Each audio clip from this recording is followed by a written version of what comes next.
Hozirgi ko'rsatmoqchi bo'lgan mahsulotimizni hamma ko'rgandan tanisa kerak. Bu karantin vaqtida hammaga tanish bo'lgan termometr hisoblanadi. Hamma taniydi buni, hamma ko'rgandan biladi. Ya'ni bu haroratni o'lchaydigan qurilma hisoblanadi. Ko'rinishi shunaqa, har qanday holatda ishlatsangiz bo'ladi. Masofadan turib, peshonaga tutib, infraqizil nur orqali aniqlaydi haroratni. Mahsulotimizning ko'rinishi shunaqa holatda, hozir o'zining asl holatini ko'rsatamiz. Xo'p, ko'rib turganingizdek, mahsulotimizning ko'rinishi mana shunaqa holatda bo'ladi. Ovoz chiqaradi. Mana. Bu yerdan bitta bo'lsangiz ishlaydi. Haroratni ko'rsatadi. Bu yerda esa batareyka qo'yiladi. Oddiygina 2 dona batareyka qo'ysa bo'ladi, pultning batareykasi.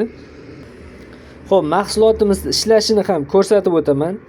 Ko'rib turganingizdek, bu yerda ekrani mavjud. Mana bu esa peshonaga tutiladi. Mana. Hozir hech qanaqa harorat ko'rsatmaydi. Mana. Bu hozir qo'limdagi harorat ko'rinmaydi. Aniq bilib bo'lmaydi. Peshonamga hozir tutamanda haroratni ko'rsataman. O'zimning haroratimni.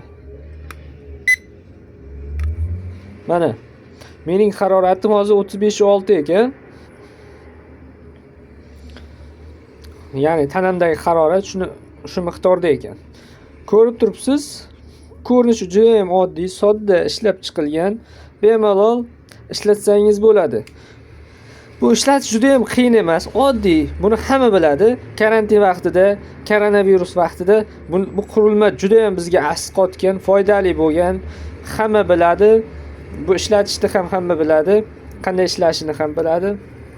Va nima maqsadda ishlatilishini ham biladi hamma. Meni fikrimcha shunaqa. Hamma biladi buni. Xo'p. Narxiga keladigan bo'lsak, narxi 125 ming so'm turadi. Uyingizga bitta shunaqadan qo'yib qo'ysangiz, boyagi harorat o'lchagichlardan, eski harorat o'lchagichlardan 5-10 daqiqa kutishni hojati kerak bo'lmaydi. Hojat bo'lmaydi. Masalan, oddiy eski harorat o'lchagichlarini 10 yoki 5 daqiqa tanangizga qo'yishingiz kerak bo'ladi.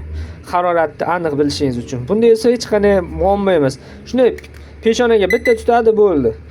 Asl haroratni ko'rsatadi, aniq ko'rsatib beradi. Bu degani zo'r degani. Kutib o'tirmaysiz. Bolalarga ham yaxshi. Bolalarni ham qiynamay bitta olib qo'yib, peshonasiga bitta tutsangiz, haroratni ko'rsatadi. Mana. Xo'p, kanalimiz a'zolari, videomiz manfaatli bo'lgan bo'lsa, mahsulot sizga foydali bo'lgan bo'lsa, agarda mahsulotga buyurtma bermoqchi bo'lsangiz, kanalimiz orqali buyurtmalar berishingiz mumkin bo'ladi. Xo'p, videomiz manfaatli bo'lgan bo'lsa, foydali bo'lgan bo'lsa, bizlarni kuzatib boring. Hozircha xayr, salomat bo'ling.